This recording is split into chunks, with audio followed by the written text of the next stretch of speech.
Hi, my name is Ben Golden, and I'd like to talk to you today about emotionally intelligent patient service.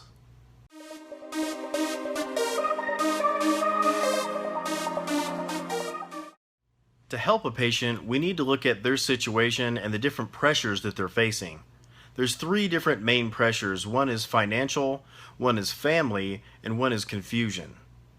In patient services, you often help the parent or the spouse of the patient. This can add an extra dynamic of pressure to the person that you're helping.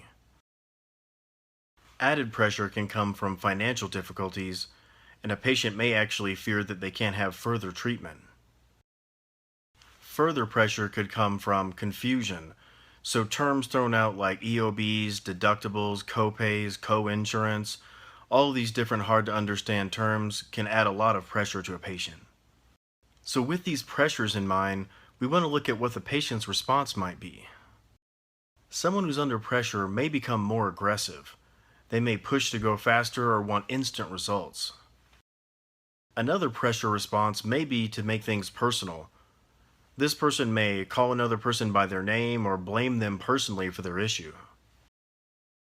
Another pressure response would be to shut down.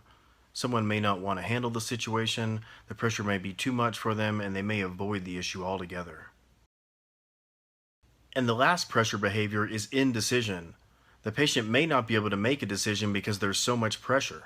With these pressures in mind, we need to use a methodology to address all the patient's concerns, and that's where the four-step process comes in. The first step of the process is to use empathy and identify the issue. Using empathy should make the rest of the conversation much easier, and we definitely want to identify the issue so we can address all the patient's concerns.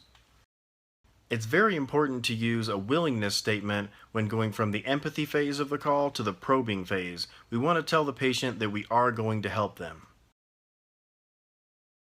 Now that we've promised the patient that we are going to help them, we want to probe for the details of the rest of the issue.